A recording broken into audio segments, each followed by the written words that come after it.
Well, joining me now, the newly elected chairman of the Freedom Caucus, Congressman Mark Meadows. Congressman, congratulations on your new chairmanship. And thank you, Lou. Give us a sense of which specific agenda items. First of all, we are confronted with this better way nonsense from your speaker, which is obviously constructed to be in competition with President Trump's agenda, irrespective of the fact he's the president-elect. Where do you fit in? Where does the Freedom Caucus fit in? Well, I think what we've got to make sure of is that we deliver on the promises that President-elect Trump made on the campaign trail, which we agree with. And you mentioned the two items. One is repeal Obamacare. The other is secure our southern border. And to have anything that we're focused on that goes to a greater priority than the two of those things would be to ignore the American people. So I can tell you that we not only have expressed our opinion, but we've made it very clear that a slow play on behalf of any of our colleagues will not be accepted. We expect to work on both of those issues in the first 100 days and pass it and make sure that we give the president-elect the tools he needs to make sure that we secure our border and repeal Obamacare. And those two are very important items, obviously, to the president-elect. His agenda, he drove both concepts.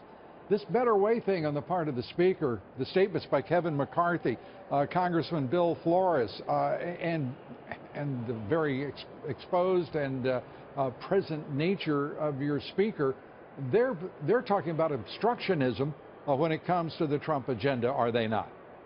Well, I think really when you look at that, the things in the Better Way agenda that will dovetail with what the president has set forth for the American people are certainly things that we can work on together.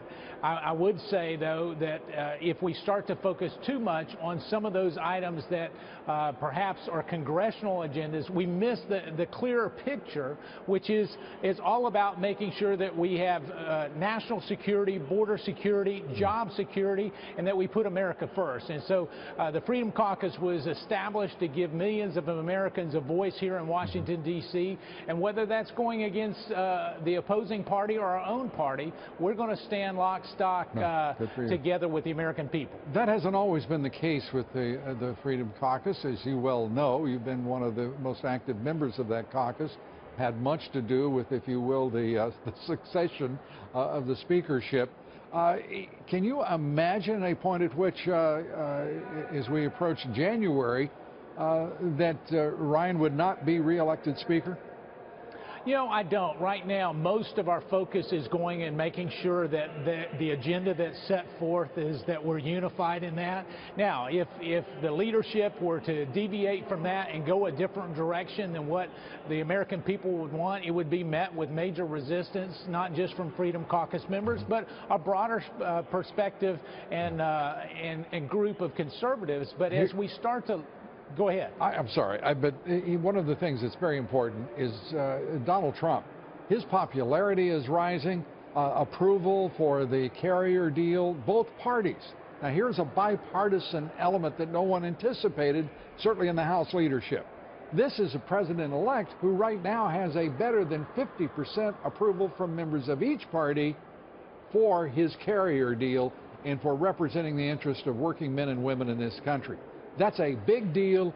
His popularity is moving like this. Congress is in the dirt, and particularly the leadership, which has, by the way, never done anything.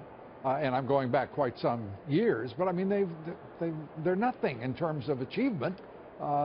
This looks like this is going to be a clear runway, if you will, for Donald J. Trump. Well, we need to make sure that we're not a do-nothing Congress, and I think that that's the reputation, well, he's giving you away. That we've had. I'm sorry. What I mean is, he's given you a way to be a do something and do something big Congress. I agree. An agenda. I agree, and I can tell you that we're having discussions almost on a daily basis on how we can work together. He's going to find a very willing partner on most of those agenda items that are important to the American people. In fact, all of the ones that are important to the American people in the first 200 days. We're going to be here to work lockstep with President-elect Trump to make sure that we do all those things that we promised so that we can come back and hopefully change Washington, D.C. and give it back to its rightful owner, the American people. drain that damn swamp, Congressman. I'm with you. I'm with you, Lou. Even if they drain it and it sends me home, it's time to drain the swamp. No, you're one of the good guys. We want you on high ground always. Congressman Mark Meadows, thanks for being with us, and again, congratulations. Thank you, Lou. It's good to be with you.